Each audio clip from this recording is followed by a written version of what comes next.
What's up, everyone? It's Dan with Maindeck. What's up, everyone? It's Dan with Maindeck. What's up, everyone? It's Dan with Maindeck, and I'm gonna keep coming back until I can show you these Grand Archive spoilers.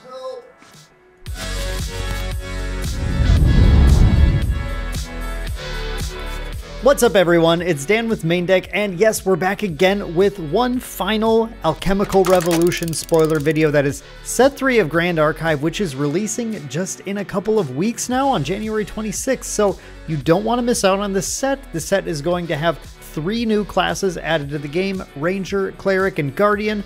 It's going to introduce so many cool new archetypes and playstyles, including dual element champions, so much cool stuff. And today we have the pleasure of actually showing you guys 2 new cards for the Umbra element, which is the Ranger's advanced element in set 3. So without any further ado, let's start taking a look at these. We're going to begin with the SR card, Relentless Hexchaser. Relentless Hexchaser is a 2-cost Umbra element ally Ranger human. We do have to pay a little bit of attention to our type lines here now between humans and automatons and all sorts of nonsense that we have to look for. The Relentless Hexchaser is a 2-power, 2-health unit with ranged 2, and that means, of course, that when she is distant, she deals 2 extra damage on attacks, and she has on enter. If you control a distant unit, Relentless Hexchaser becomes distant herself. And finally, she has one last ability that is an element bonus of pay 2 reserve, return Relentless Hexchaser from your graveyard to the field rested.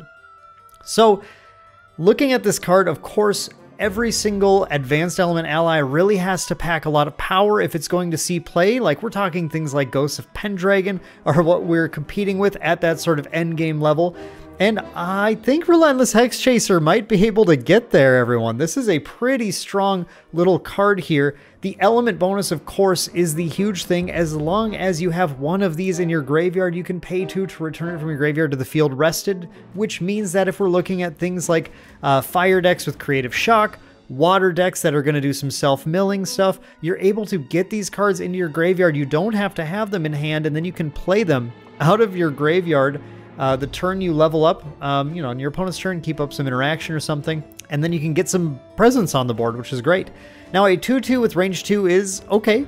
That is totally fine, but the cool thing is the on enter. If you control a distant unit, Relentless Hexchaser becomes distant. That, of course, counts your champion, and the Ranger decks are going to be looking to play a lot of different cards that are going to enable distant if they're looking for that sort of ranged push damage game. It seems that Ranger might be able to play a couple of different ways, one with a lot of gun focus, the other with a lot of distant focus, but I think distant's something you're going to play either way. So if you're looking for more of an ally-focused Ranger deck, and you are going to be trying to enable distant in some way, the Relentless Hexchaser is an easy pay 2 to get a 4/2 out there effectively, you know, when she attacks, because she becomes distant as well, and she'll just keep on coming back. Your opponent's going to have a hard time pinning her down, which is going to give you that kind of cool incremental card advantage that you really need to take games. So that's Relentless Hexchaser, a very cool SR, and one that you're definitely going to want to be looking out for.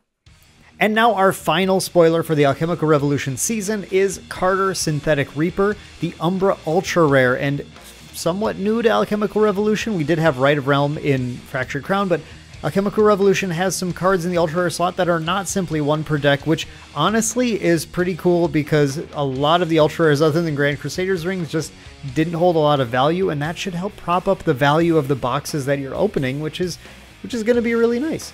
Carter Synthetic Reaper is a 2-cost, 2-power, 3-health unique ally Guardian/Ranger human, and I love that.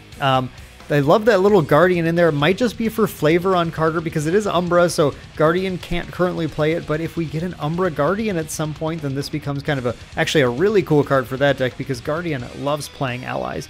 Now, this is a 2/3, 2-cost ally, you know, that's actually above rate already, but he has class bonus Cleave, which is very, very nice. Whenever an ally dies, recover 1, that's yours or your opponent's, which is very, very, very nice. And we have on enter, you may sacrifice another ally you control. If you do, Carter gets +2 power until end of turn. If an automaton ally was sacrificed this way, draw a card. Okay, so Carter does not like synthetic humanoids, does not like automatons, right? And so Carter is here to kill off one of your own automatons, give him +2 power, making him a 4/3. That automaton is going to die, and then you recover one, which is really cool. You'll get to draw a card, and then he can cleave your opponent's board for 4 damage, and anything else that dies, you get to recover one for each one. So this Carter is a really cool card, a nice way to sort of recover a little bit of that that damage you might have taken. Now, Ranger's pretty fragile, so being able to have this in the endgame, get some recovery online, that doesn't seem too bad at all. Ranger has some very cool automatons that they might want to sacrifice as well. Ones with floating memory, for example, like you can see on the screen. And you can also find ways to just put drone tokens and stuff into play. So there are definitely some interesting options with this card. As a 4/3 cleaver for 2 costs, that's obviously like already really sick. And the fact that you get to draw that card after sacking an automaton when he comes into play, you kind of get that card replaced back in your hand. That is really excellent too. When you compare this to cards like Artificer's Opus, getting that cleave for a lot cheaper with a lot fewer restrictions is really, really quite nice as well. So very interesting though. Doesn't play at all with Distant, doesn't play at all with guns or anything. Just a big beefy guy who's going to clear the board, stabilize you, give you some recovery, and maybe let you set up for one of those like big curse kill turns or something. I can't wait to see what kind of brews people have and if they start using Carter Synthetic Reaper. All right, everyone, that is it. Straight into the point. I hope that you enjoyed those spoilers. If you did, make sure to leave a like on the video, leave a comment, let me know what you think. What are the uses of Relentless Hexchaser and Carter Synthetic Reaper in the upcoming metagame? Are you brewing Ranger? Are you going to use either of these in your decks? I can't wait to see. Alchemical Revolution once again releases January 26th. It's going to be super, super awesome. The metagame is going to be incredible, as you've heard us talk about plenty on this channel already. We have more Alchemical Revolution videos coming for you very soon, so do stay tuned and make sure you are subscribed if you are a Grand Archive fan, because you're not going to want to miss some of the other content we have coming here. So thank you guys so much for watching. I hope you enjoyed that, and we'll see you in the next one.